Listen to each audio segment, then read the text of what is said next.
हनुमंत बिराजिए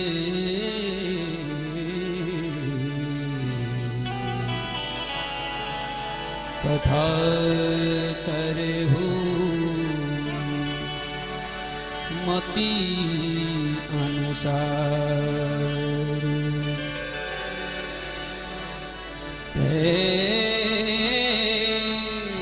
सहित गादीधर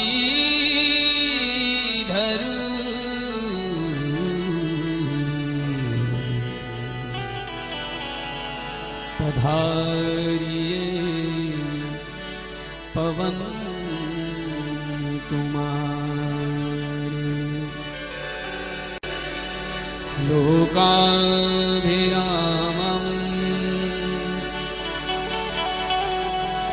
रणरंगधीरं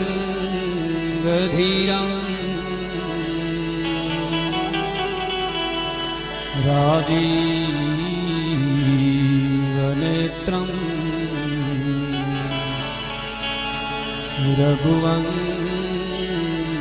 रघुवंशनाथम्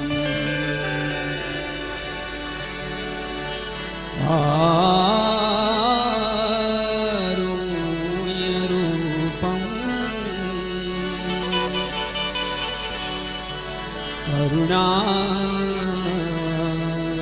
करुणाकरं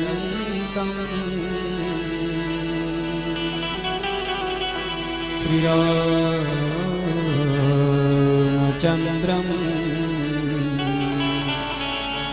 शरणं प्रपद्ये। मनोजवं मारुततुल्यवेगं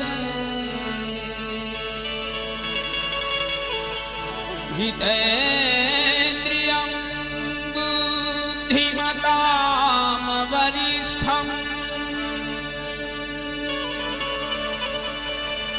वातात्मजं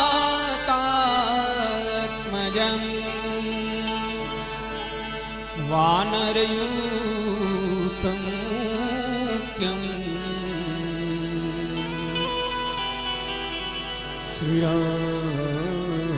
श्रीरामदूतं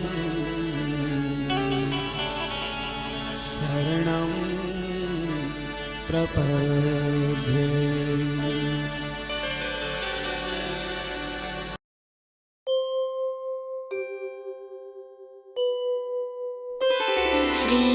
श्रीराम श्रीराम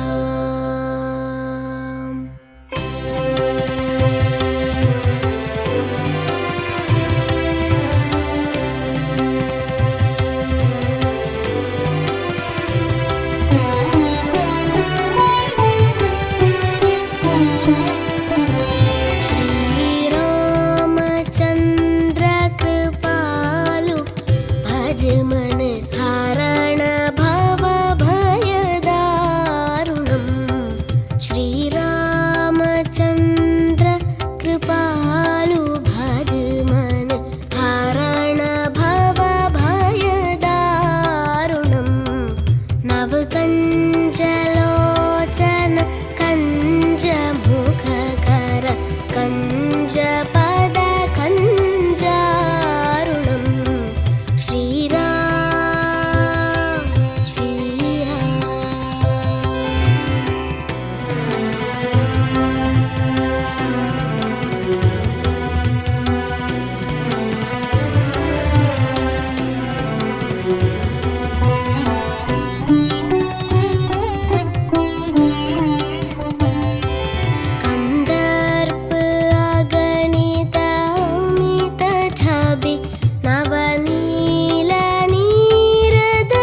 कृपालु भज मन हरण भव भय दारुणम् नव कंजलोचन कंज मुख कर कंज पद कंजारुणम् श्रीराम श्रीराम।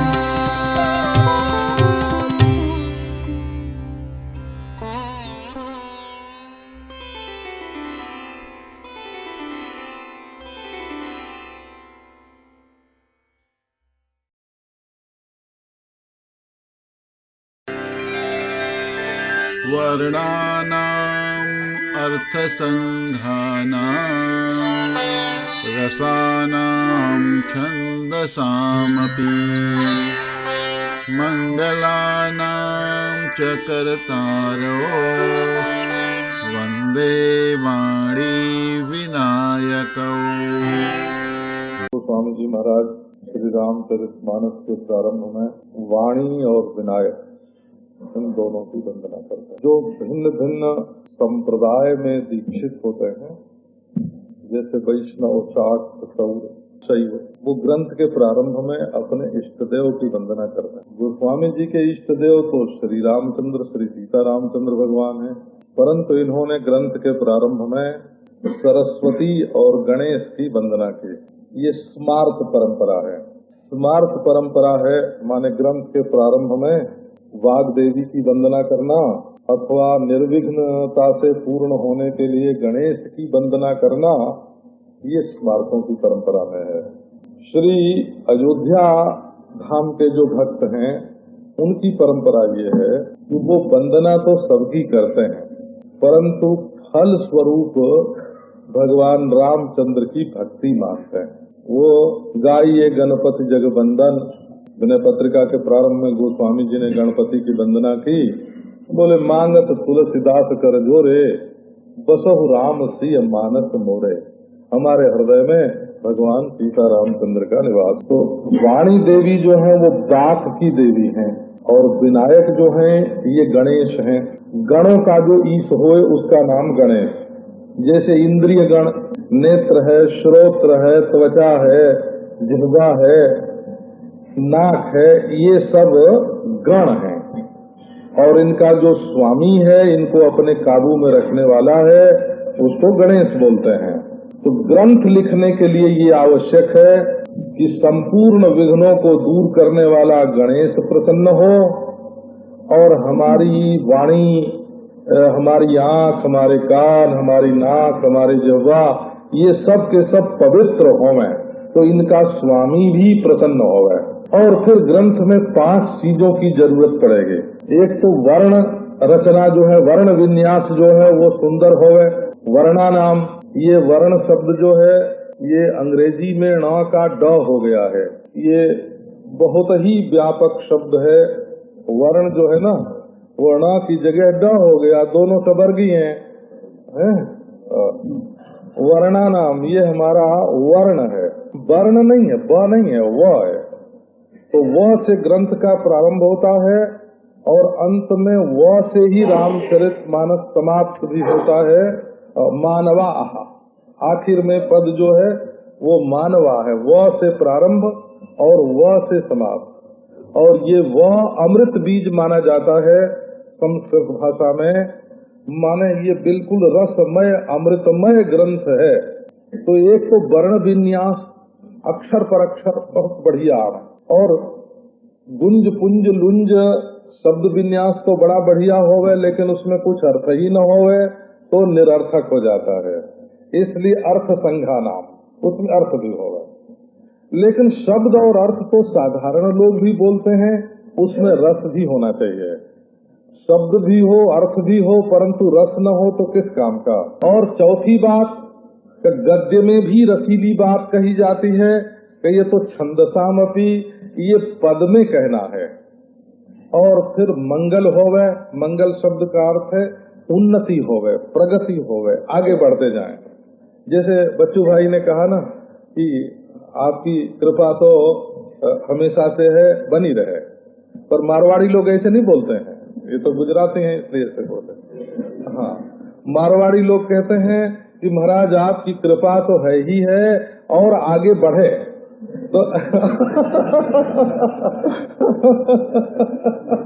हमारे पास चिट्ठी जो मारवाड़ियों की आती है उसमें वो लिखते हैं कि महाराज आपका प्रेम तो है ही, जितना है उससे और ज्यादा होवे। तो लाभ उठाने का दृष्टिकोण होता है ना, तो लाभ उठाने का दृष्टिकोण होता है। तो मंगला नाम जो है ये लाभ उठाने का दृष्टिकोण है। माने हम आगे मगी गतौ, हमारा हर कदम आगे बढ़े, ये है मंगल शब्द का अर्थ। हम जम न जाएं, जहां के तहां जम करके जड़ न हो जाएं और पीछे न लौटें, बल्कि कदम कदम आगे बढ़ें, इसका नाम है मंगल। तो इनके मालिक हैं वाणी और विनायक। इनमें एक विशेषता और है कि वाणी देवता, सरस्वती देवता जो हैं वो जिह्वा पर निवास करते हैं और गणेश जी जो हैं वो शिरोभाग में निवास करते हैं। ये दोनों का साथ है, हो दिमाग भी ठीक होवे और बोलन भी ठीक होवे। जो बोलने में असावधान है उसका मस्तिष्क भी असंतुलित है। कब कहाँ किससे क्या बोलना चाहिए है? बोलने के पहले गणेश जी प्रसन्न होना चाहिए। गणेश जी प्रसन्न होवे फिर तो देखो वाणी की धारा कैसी बहती है। और बात इसमें है कि मूलाधार चक्र में परावाक का निवास है। ये वाणी जो है ना, ये क्रम क्रम से नीचे जाती है। वो वैखरी देवी जीभ में जब जोर से बोलते हैं, और फिर मध्यमा वाणी कंठ में, पश्यंती वाणी हृदय में, और परावाणी मूलाधार में।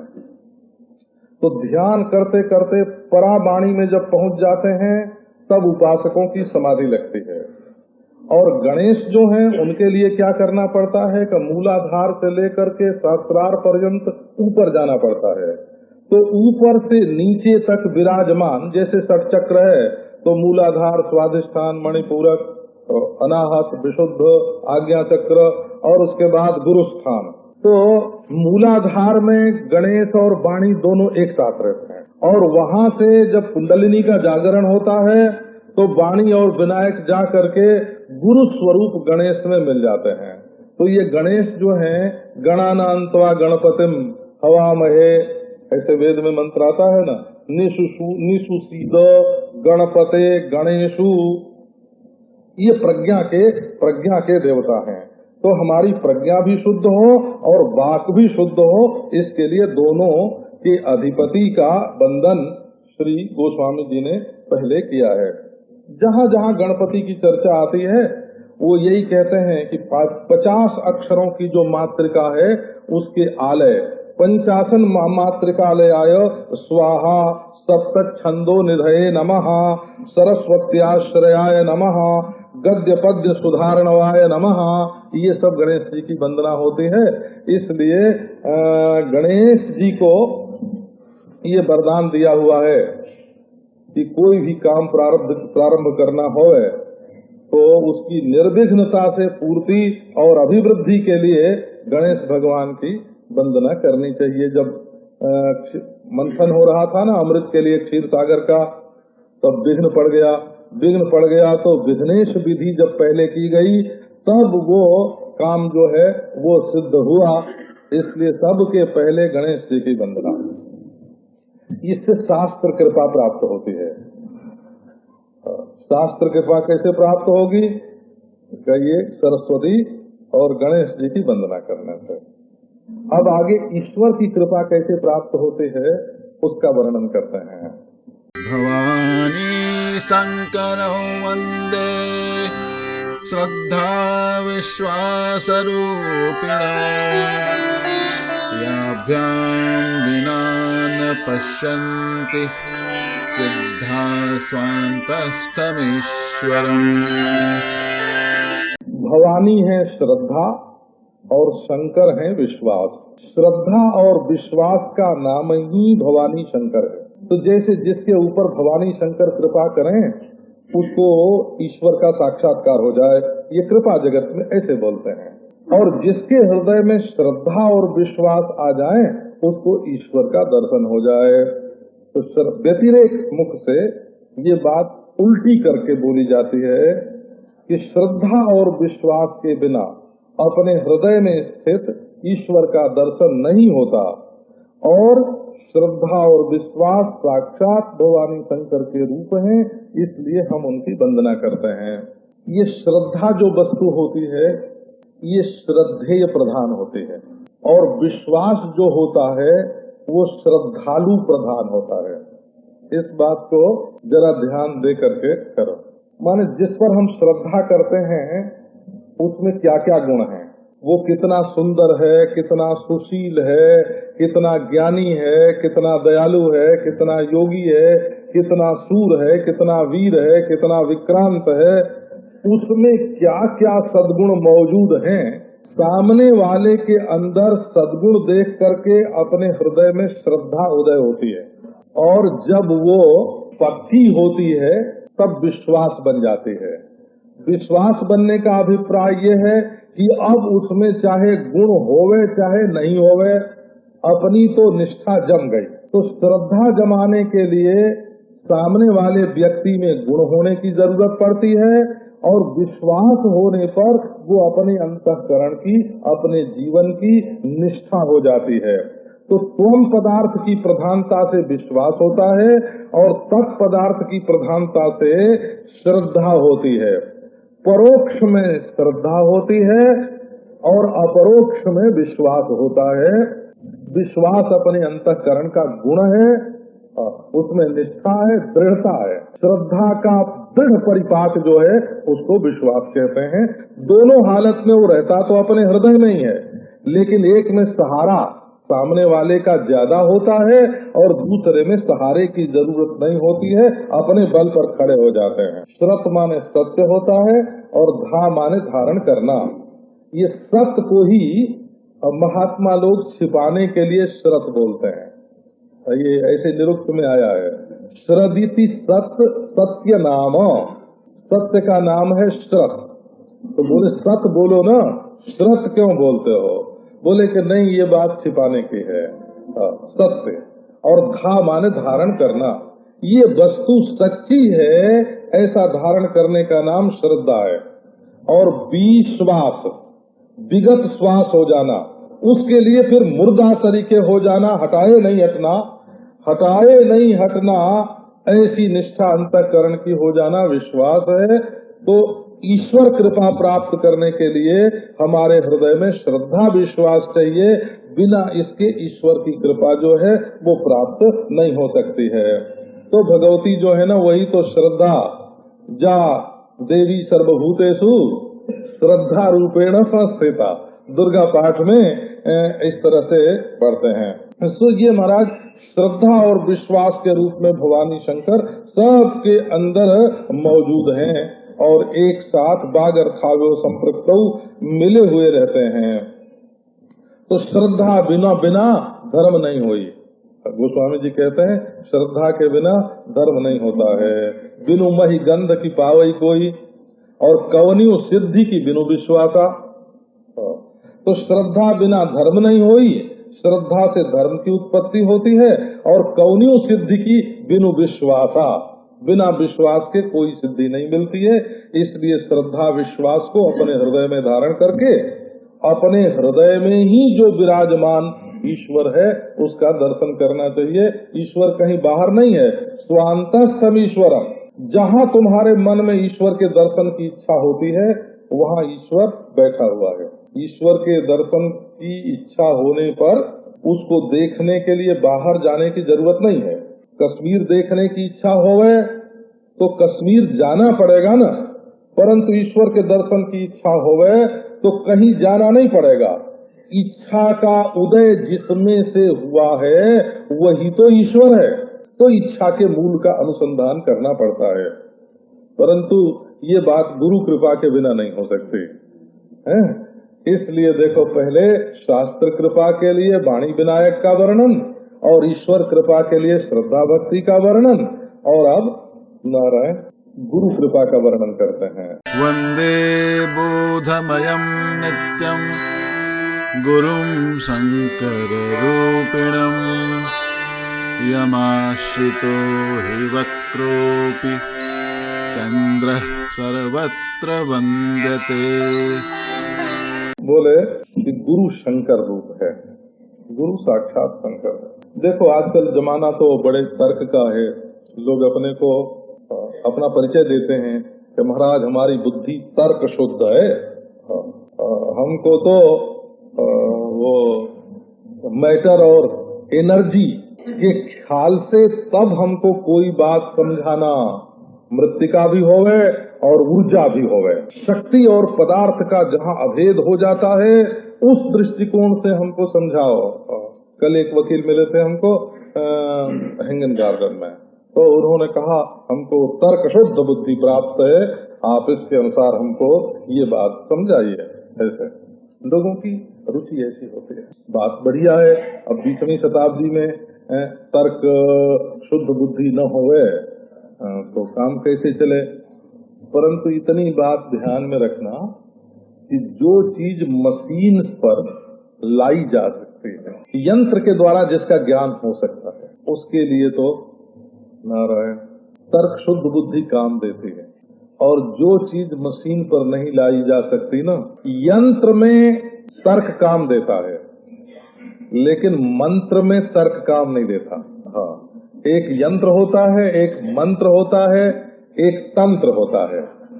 तंत्र भी सीखना पड़ता है, टेक्निक जिसको बोलते हैं ना तांत्रिक, जो उसको भी सीखना पड़ता है। तो जो ईश्वर को प्राप्त करना चाहते हैं इस जीवन में या ईश्वर के मार्ग में आगे बढ़ना चाहते हैं, उनके लिए अगर प्रत्यक्ष शंकर की प्राप्ति कहीं हो सकती है तो गुरु के रूप में हो सकती है।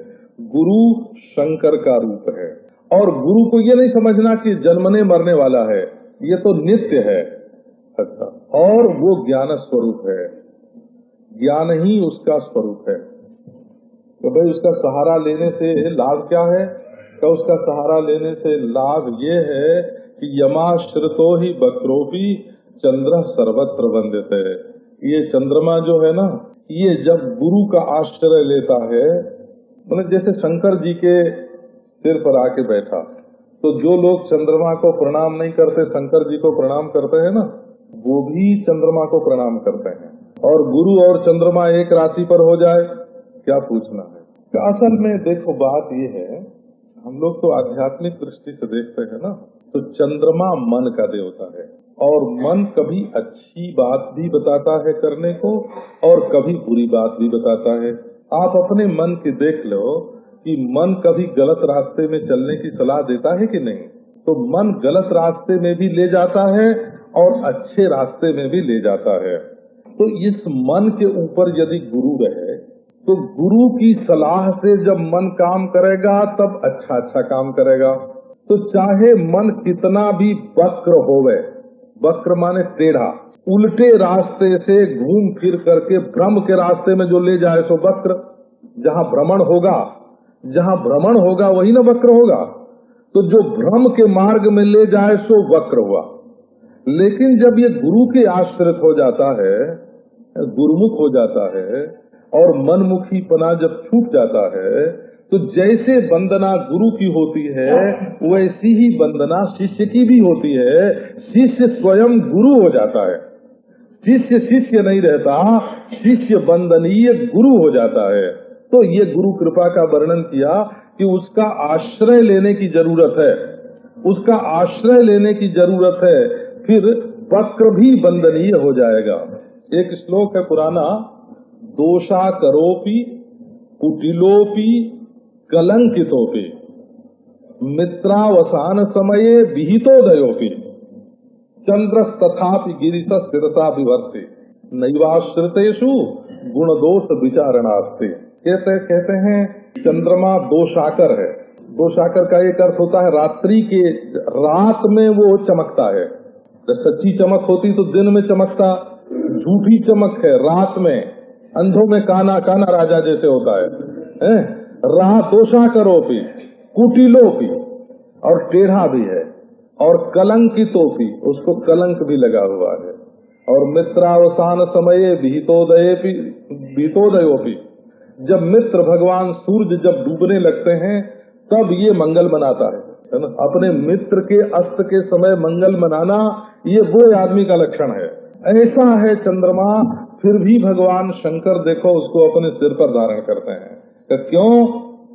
इसलिए धारण करते हैं कि जब मनुष्य आश्रित हो जाता है ना तो उसके गुण और दोष का विचार नहीं किया जाता। शरणागत कह जे तजहि निज अनिहित अनुमान, ते नर पामर पापमय तिनहि विलोकत हानि, नैवाश्रितेषु गुण दोष विचारणास्ते। जब कोई दोषो यद्यपि तस्य स्यात्, भगवान रामचंद्र ने कहा कि यद्यपि विभीषण दोषी है फिर भी हमारी शरण में आया तो कोटि विप्र बध लागे जाओ, आए शरण तजऊ नहीं ताओ। यदि दोषी को ग्रहण करना ये गुरु का और ईश्वर का स्वभाव न हो तो पुण्यात्माओं के लिए तो गुरु और ईश्वर की मानो कोई जरूरत ही न हो। वो तो अपने कर्म से ही पार हो जाएंगे, उनको सलाह की और गुरु की क्या जरूरत है। सीताराम गुणग्राम पुण्यारण्य विहारिणो, वंदे विशुद्ध विज्ञानौ कवीश्वर कपीश्वरो। अब इसके बाद ये गुरु के प्रसंग में ही एक तो गुरु की वंदना की, शंकर रूप गुरु, और दूसरे कबीश्वर और कपीश्वर रूप गुरु की भी वंदना करते हैं। कबीश्वर माने वाल्मीकि जी आदि और कपीश्वर माने हनुमान जी। तो वाल्मीकि के तो अवतार हैं तुलसीदास ऐसा कहते हैं, और हनुमान जी की कृपा से इनके अंदर कवित्व की स्फूर्ति हुई तो गुरु का 3 रूप इन्होंने कर दिया, एक शंकर, एक कबीश्वर और एक कपीश्वर। तो सीताराम गुणग्राम पुण्यारण्य विहारिणौ, ये दोनों एक तरीके हैं। एक तरीके कैसे हैं कि ये सीताराम जी का जो गुणग्राम रूप पुण्यारण्य, गुणग्राम कैसा है? अरण्य रूप है, माने बहुत से गुण है ना, जैसे जंगल में बहुत से वृक्ष होते हैं वैसे ऐसे बहुत से वृक्ष हैं। और पुण्य माने दिव्य है, इससे हृदय की शुद्धि होती है और इनका विज्ञान शुद्ध है। ऐसे कबीश्वर और कपीश्वर इन दोनों की वंदना करते हैं।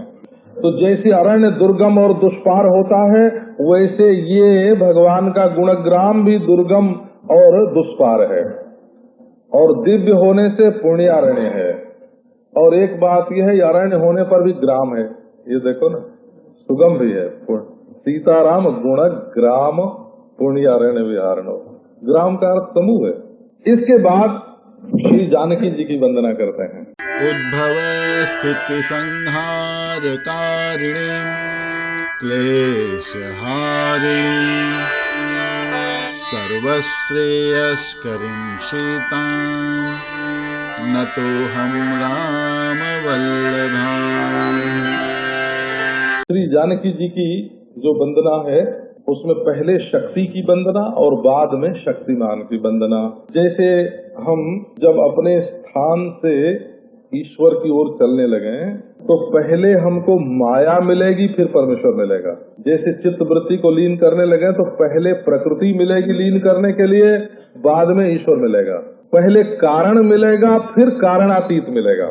इसलिए जब हम अपनी ओर से चल के परमात्मा की ओर जाते हैं तो बीच में पहले प्रकृति महामाया की प्राप्ति होती है।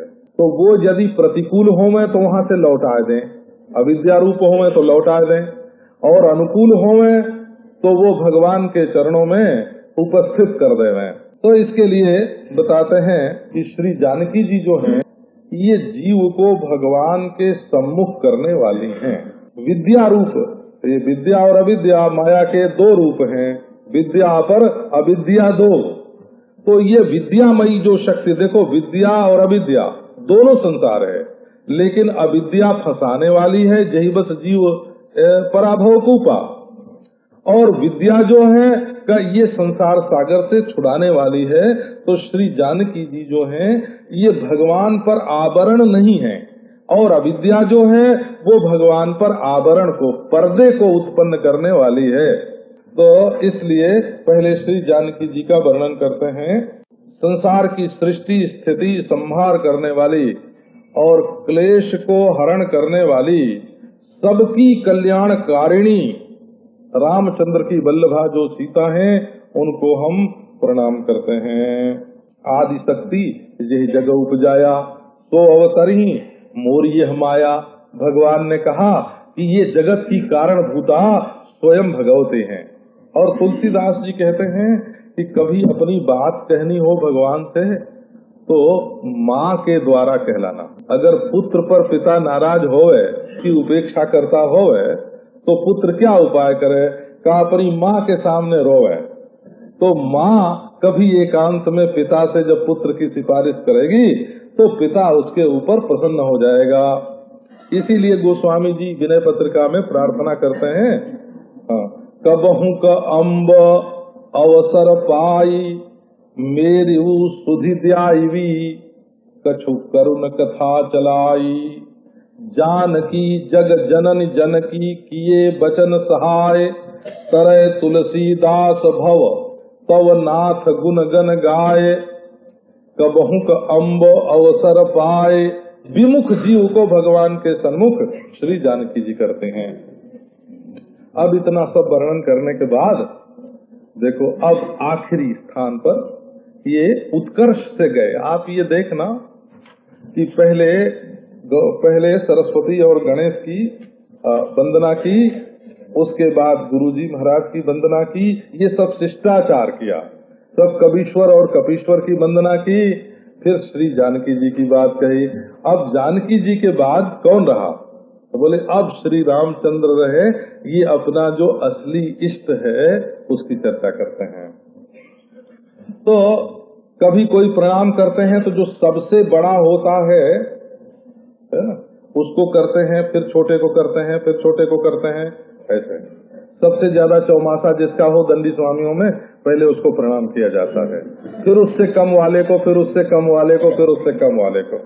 अब तुम कहाँ बैठोगे? कब प्रणाम करने वाले तुम सबसे छोटे के पास तुमको बैठना पड़ेगा, क्योंकि वो तो प्रणाम बड़े से प्रणाम करना शुरू किया और छोटे के पास जाके बैठना पड़ेगा। और छोटे से प्रणाम करना शुरू करो तब क्या होगा है? तब बड़े के पास पहुंचोगे और वहां जाके बैठ जाओगे है?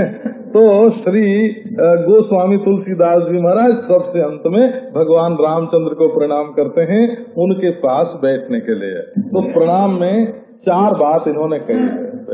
यन्माया वशवर्ति विश्वमखिलम् ब्रह्मादिदेवासुरा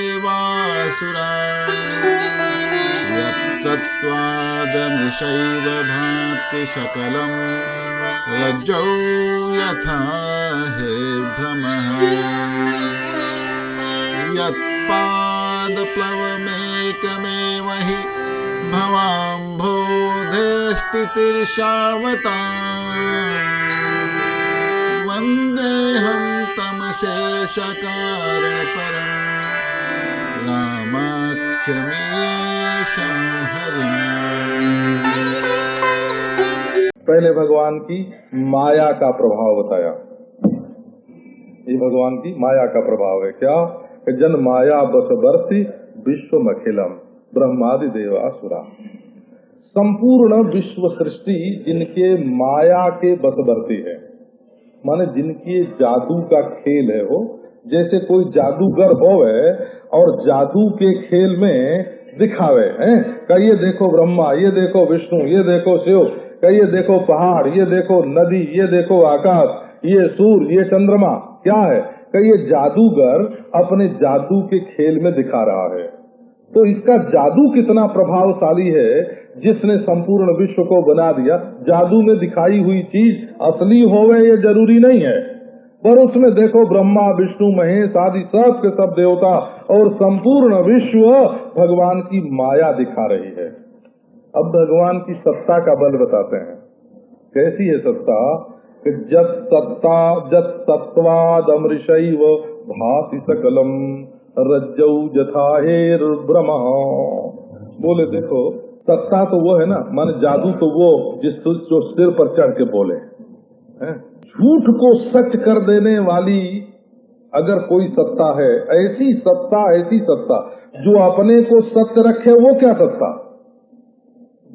जो चीज खुद मीठी रहे और दूसरे को मीठी न कर दे, उसकी मिठास क्या? मिठास तो तब न कि जिस चीज में मिला दें वो भी मीठी हो जाए।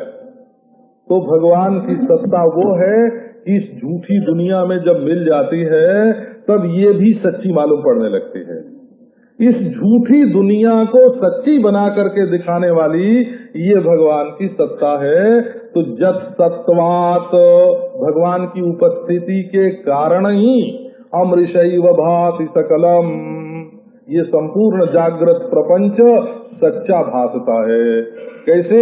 करज्जौ यथा हेर भ्रमः, जैसे रस्सी में सांप का भ्रम हो जाए तो वो भ्रांत सांप भी सच्चा मालूम पड़ता है। क्यों मालूम पड़ता है? उसमें सच्चा सांप तो नहीं है, उसमें तो सच्चा वो रज्जू जो है, रस्सी जो है वही सच्ची है, परंतु सच्चाई तो वो कि झूठे को भी सच्चा बना दे। यत पाद प्लव एक वही भवाम बोधे स्थिति ईर्षावताम। एक बार हम लोग गए भाई, क्या नाम है, त्र्यंबकेश्वर में दर्शन करने। साधु ही साधु थे कई, तो कुछ ब्राह्मण थे, कुछ ब्राह्मणेतर थे। साधु तो सब तरह के। अब ये हुआ कि जो ब्राह्मण साधु हैं वो तो भीतर जाके त्र्यंबकेश्वर की पूजा करेंगे, और जो अब्राह्मण साधु हैं वो भीतर जाके पूजा नहीं कर सकते। तो नारायण को ये हुआ कि अब ये बेचारे मंडलेश्वर लोग, महंत लोग नहीं जा सकेंगे भीतर, तो बड़ी इनकी बेइज्जती होगी। तो मैंने कहा अच्छा आओ चलते हैं, देखो लग जाए जुक्ति तो लग जाए, है ना। मैं आगे हुआ तो उन्होंने पूछा कि महाराज आप ब्राह्मण तो है ना? हमने बिल्कुल सरजू पारिण ब्राह्मण है, अमुक गोत्र है ना। अब वो हमसे पूछ के चुप हो गए, दूसरे किसी से उन्होंने पूछा ही नहीं, है ना। मेरे साथ सब त्र्यंबकेश्वर में चले गए और सब पूजा करी आए। उसमें कोई अंत्यज नहीं था, कोई शूद्र नहीं था, कोई दूसरी जाति का नहीं था। सब उस समय ऐसा ही नियम था। ये सरकार का कानून तब तक बना था कि नहीं वो तो हमको ख्याल नहीं है। लेकिन अब देखो ना, एक के ब्राह्मण होने से दूसरे भी ब्राह्मण के स्थान पर बैठ गए। तो रस्सी की सत्ता ऐसी कि वो सांप को भी सच करके दिखा दे।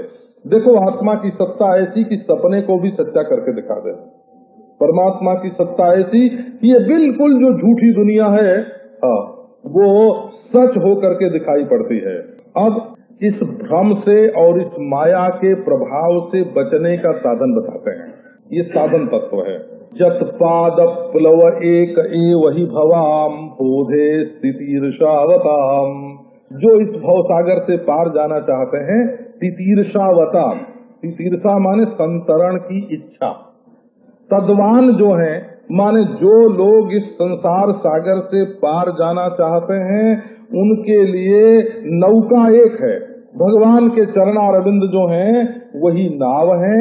माने भक्ति जो है वो इस भ्रम से पार जाने के लिए, माया के प्रभाव से मुक्त करने के लिए भगवान के चरणों की जो शरणागति है, वही सबसे बड़ी चीज है। भगवान का जो चरण है, महामोह सरिता अपारमः संतत फिरत बयों।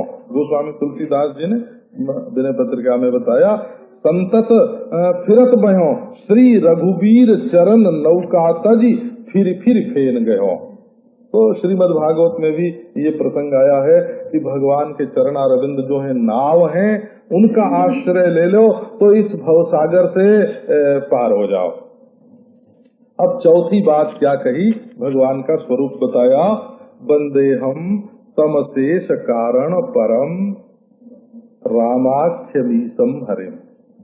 देखो हम वर्णन तो जो ईश्वर हरि है, ईश्वर के नाम से जिसका वर्णन सर्वस्य ईशानः सर्वस्य प्रभुः एष सर्वेश्वरः करके श्रुति में जिसका वर्णन है ना, उसी का वर्णन करते हैं। और ये हरि है, ये मनोहर है। यहाँ राम राम रामाख्यम, यहाँ उसका नाम राम है। रमणीय होने के कारण अथवा रमण करता होने के कारण, जिसमें सब लोग रमण करें उसका नाम राम, और जो सब में रमे उसका नाम भी राम। ये कैसा है कि अशेष कारण परम।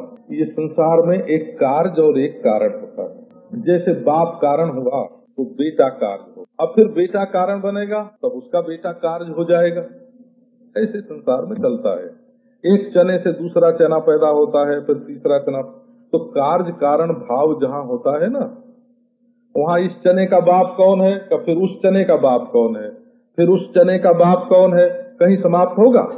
तो कार्य कारण परंपरा जो होती है उसमें जो आज कार्य है वही कारण होता है, कल कारण हो जाता है। जो आज कारण है वही कल कार्य हो जाता है, बनते बिगड़ते रहते हैं। सोने की डली से जेवर बनेगा तो जेवर फिर सोने की डली हो जाएगी कि नहीं हो जाएगी। तो यह तो जो कार्य होता है वो कारण होता है, जो कारण होता है वो कार्य होता है। ये दुनिया बदलती रहती है। और परमात्मा का स्वरूप क्या है कि ये जो कार्य कारण है इसकी परंपरा से परे अशेष कारण परम जितने भी कारण हैं, शेष से परे भी यदि कोई कारण है, अशेष शेषातीत यदि कोई कारण है, तो उस माया विशिष्ट ईश्वर से भी परे जो नित्य शुद्ध बुद्ध मुक्त ब्रह्म है, उसी का नाम यहाँ राम है। उसकी हम वंदना करके ये वस्तु निर्देशात्मक मंगलाचरण किया, तो उस प्रभु की हम चर्चा प्रारंभ करते हैं। अब ये जो चर्चा है इसमें प्रमाण भी बताना जरूरी है। तो गोस्वामी तुलसीदास जी महाराज बताते हैं, नाना पुराण निगमागम सम्मतम यद रामायणे निगदितं त्वचिदन्यतोऽपि स्वान्तः सुखाय तुलसी रघुनाथ गाथा आशा निबन्धमति मंजुलमातनोति।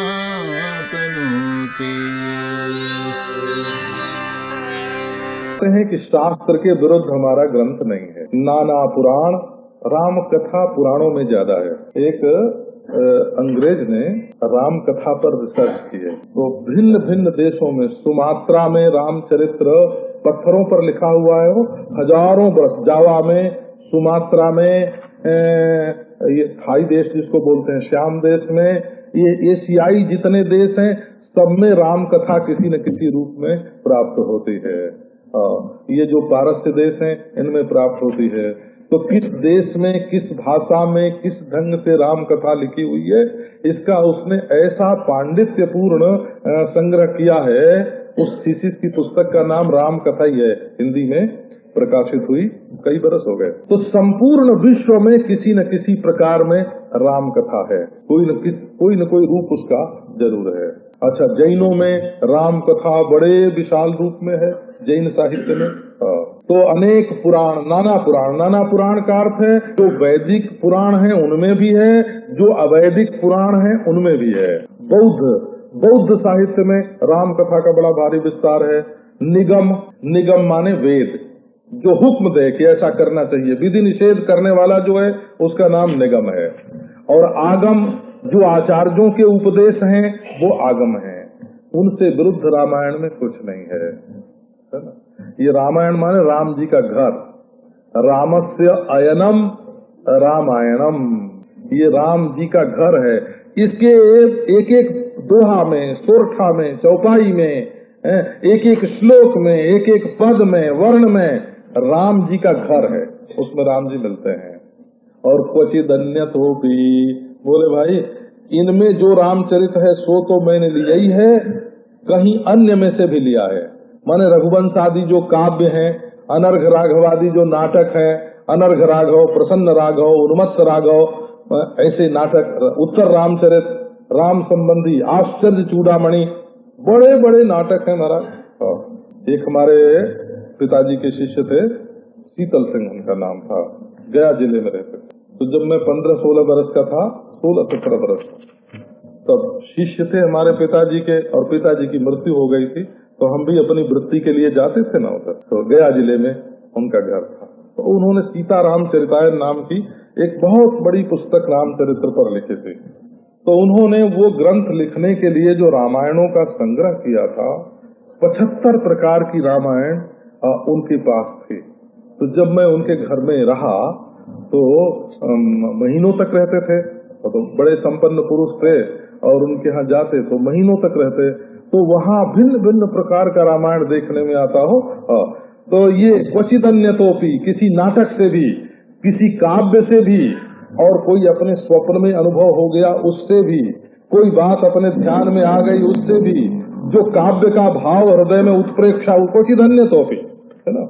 अच्छा तुलसीदास जी तुम ये लिखते काहे को हो?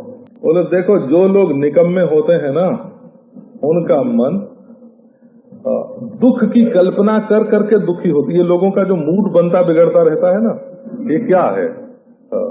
ये खाली मन शैतान का घर है ना। निकम्मेपन में दुख की कल्पना, आगे क्या हो जाएगा, अरे पीछे कौन कौन मर गया, है ना, ये सोचने लगते। देखो मरी गए तो उनके लिए सोचना क्या है, और आगे जो होगा वो अपने हाथ में है नहीं, है ना। तो वर्तमान में भगवान का भजन करना चाहिए ना।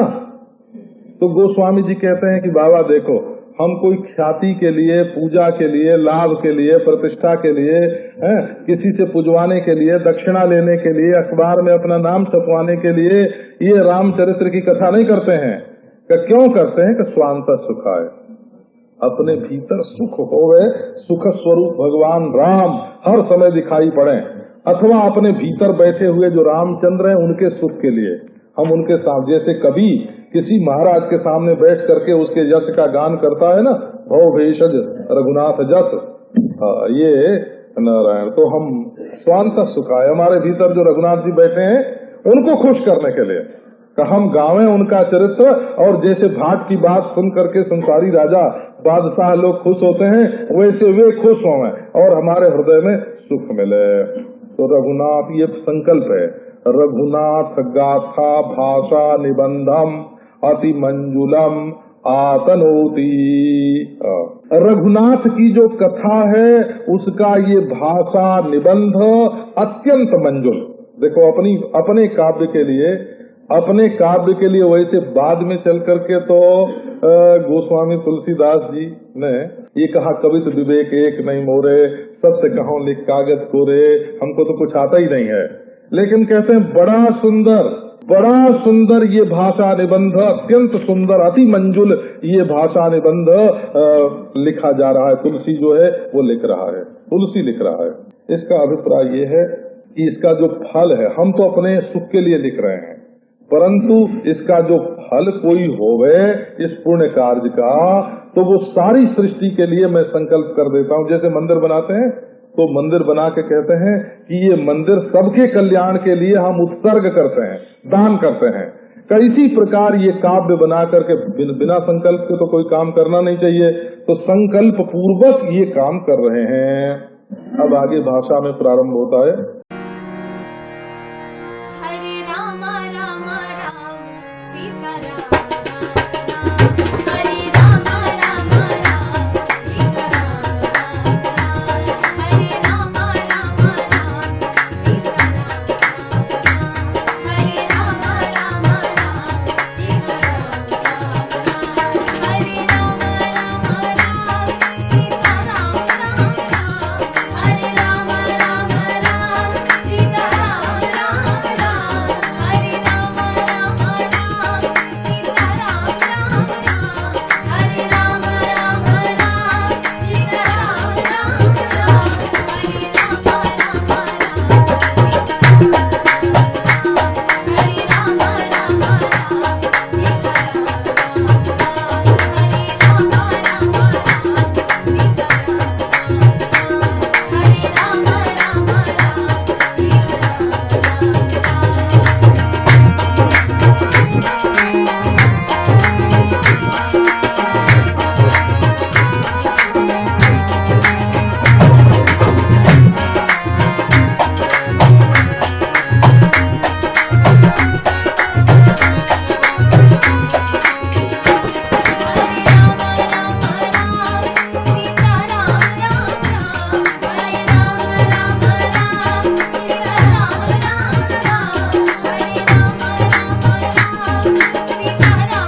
श्री रामायण जी की कीर्ति कली ललित स्मृति आरती श्री रामायण जी की गावत ब्रह्मा दिक मुनि नारद वाल्मीकि विज्ञान विशारद सुख सनकादि वरनि पवन सुत कीर्ति की आरती श्री रामायण जी की गावत वेद पुराण अष्टदश शास्त्र सब ग्रंथन को रस मुनि जन धन संतन को कर बस सार अंश समति सबरी आरती श्री रामायण जी की गावत संतत शंभु भवानी संभव मुनि विज्ञानी व्यास आदि कवि वर्ग बखानी भाग सूडी गर्ग के आरती श्री रामायण जी की कलिमति हरणी विषय रस की सुभग श्रृंगार मुक्ति जुबती की गलन रोग भव पूरी अमीति आत्मात सब विधि तुलसी आरती श्री रामायण कीर्ति कली ललित स्मृति आरती श्री रामायण जी की रामायण जी की रामायण जी की संकट हरण मंगल